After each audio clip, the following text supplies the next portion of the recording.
पिछले अक्टूबर माड़े हाल की घड़ी आई। वो घड़ी विच साडा परिवार खो लिया गया। असी अन्ने नहीं हाँ, वाहिगुरू ने अखां दित्तियां वेखण लई।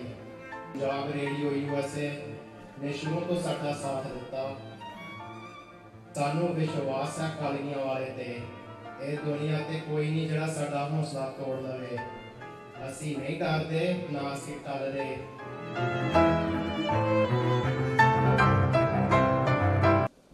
वाहिगुरू जी का खालसा, वाहिगुरू जी की फतेह। माफ करियो पर मैनू अगलियां गल्लां करनियां जरूरी लगियां। मेरा डर है किते धामी चादर नूं मैल ना लगे। पिछले अक्टूबर माड़े हाल की घड़ी आई। वो घड़ी विच साडा परिवार खो लिया गया।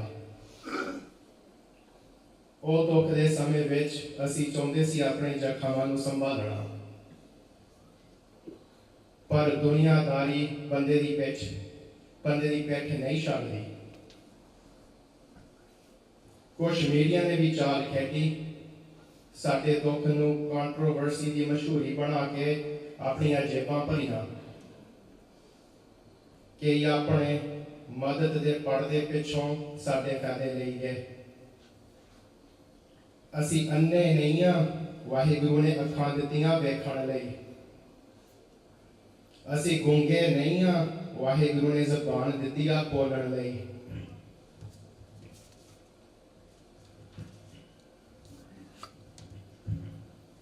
जपजी साहिब विच असी पढ़दे हां, भुखियां भुख ना उतरी जे बन्ना पूरियां भार।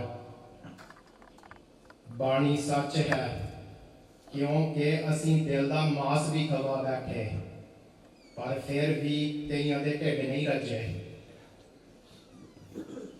असी इन्ने भी भोले नहीं ਜਿਹੜੇ पछाणदे नहीं। ਇਹ दुख विचों निकलण लई फिर असी वाहिगुरू ਵੱਲ ध्यान दिता। सच्चे पातशाह ने हथ फड़िया ते एहसास लवाया। मरियां जमीरां दियां सारियां हरकतां, धोखेदारियां, लालचां, चालबाजियां, उन्हां दा हिसाब वाहिगुरू जरूर लवेगा, तां फैसला भी होवेगा। सच नूं सफाई की लोड़ नहीं पैंदी।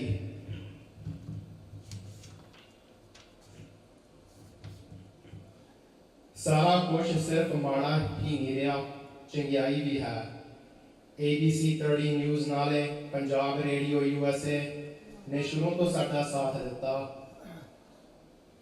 कली अपनी कम्यूनिटी नहीं, सारी दुनिया ने सानू साथ दिता।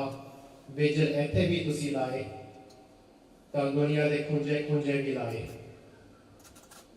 नेरे विच दीवे जगाए, करदे करदे श्री गुरु हरगोबिंद जी ते आए। तुसी इंसानियत दी खातर साडा दुख अपना मन्निया। असी रोए, तुसी भी साडे नाल रोए। सानू तुसी हमदर्दी बख्शी।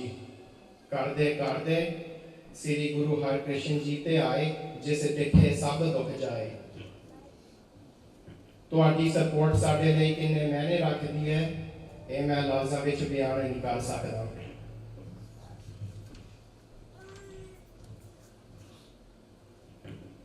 अगे अपनी फैमिली वाल ध्यान करदा हां।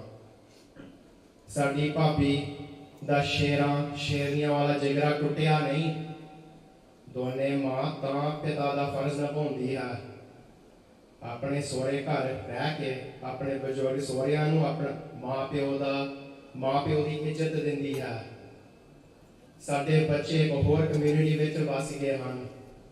स्कूल विच चंगियां पढ़ाइयां करते हैं, स्कूल स्पोर्ट्स विच भी शामिल हैं। मैंटल हैल्थ काउंसलिंग की मदद लेंदे हैं। साडे भरावां दे मां प्यो इन्ने दुख तो बाद भी मौजूद हैं। अपने रिश्ते निभाउंदे ने, नियाणियां नाल नियाणे बन के खेडदे ने। नियाणे भी बहुत प्यार वापस करते हैं। मेरी निक्की 2 सालां दी कुड़ी मैनूं कहंदी रहिंदी आ, I want to go Fuffer G house. मैं आप वेख के अपना भी हौसला भर लेना हाँ।